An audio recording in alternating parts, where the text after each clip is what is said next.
친구에서 원수로. 제멋대로 행동하는 삼손이 블레셋의 여인과 결혼을 합니다. 삼손은 결혼잔치에서 블레셋 청년들에게 수수께끼를 내고 내기를 하는데 이것은 훗날 블레셋 사람들을 죽이는 빌미가 됩니다. 이해하기입니다. 삼손은 하나님에게 특별히 드려진 나실인입니다. 구별된 삶을 살아야 하지만 정반대로 살아갑니다. 부모의 반대를 무릅쓰고 블레셋 여인을 아내로 맞이하고 나실인으로서 시체를 만지면 안 된다는 말씀을 알고도 죽은 사자에 있는 꿀을 떠서 먹습니다.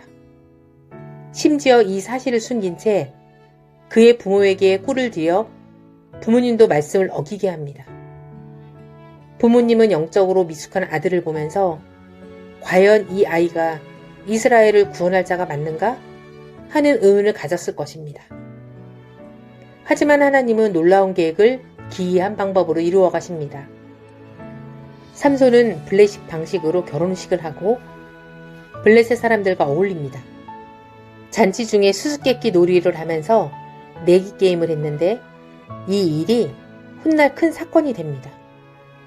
블레셋 청년들이 삼손이 낸 수수께끼를 마치지 못하자 그들은 삼손의 아내를 협박하여 답을 얻어냅니다.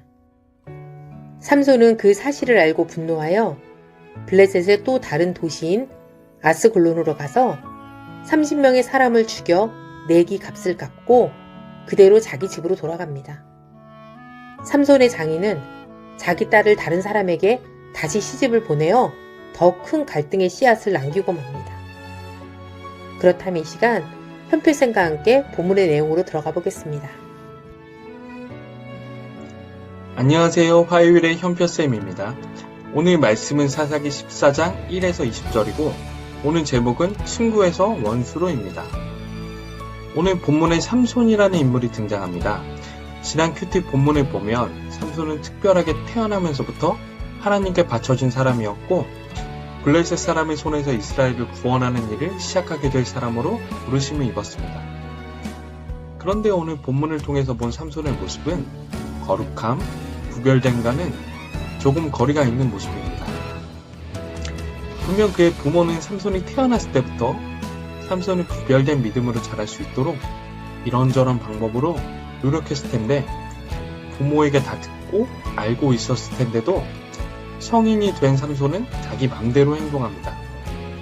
부모가 반대하는 블레셋 여자와 결혼하는 일을 추진하고 나실인으로서 부정한 시체를 만지면 안 됨을 분명 들어서 알았을 텐데 죽은 사자 안에 있는 꿀을 먹고 내기에 져서 화가 난다고 아무 곳에나 가서 사람들을 죽이고 약탈을 해서 내기의 대가를 치르는 모습.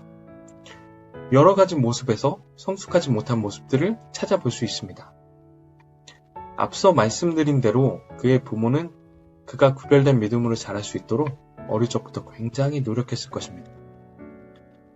저도 자녀들이 있다 보니 말씀을 부모의 관점에서 볼 때가 많은 것 같습니다. 이런 삼손의 모습을 보며 제일 먼저 든 생각은 옛날이나 지금이나 자녀를 신앙으로 키우는 건 정말 쉽지 않은 일 같다는 생각을 했습니다. 그리고 나서 4절 말씀을 다시 보면서 조금 다른 생각을 하게 되었는데요. 4절 말씀 중에 삼손의 부모는 여호와께서 이 일을 계획하셨다는 것을 모르고 있었습니다. 이 말씀을 묵상하면서 제가 든 생각은 맞다, 자녀를 신앙으로 키우는 일은 내가 하는 게 아니지, 다 바뀌어야 하지 라는 생각을 다시 했습니다. 믿음을 가진 부모라고 한들 자녀를 향한 하나님의 계획을 다 알 수도 이해할 수도 없기에 부모로서 자녀를 위해 더 열심히 해야 할 일은 내 기준과 기대에 맞추려 하는 일보다는 기도라는 생각이 들었습니다. 때로는 부족하고 연약함이 있을지라도 그것까지 사용하셔서 일하시는 하나님을 기대합니다. 저의 자녀들이 또 제가 맡은 학생들이 늘 하나님의 선하신 계획 안에 있기를 하나님께서 하나님의 뜻대로 계획대로 그들을 통해 일하시길 원하고 늘 기도하겠습니다. 감사합니다.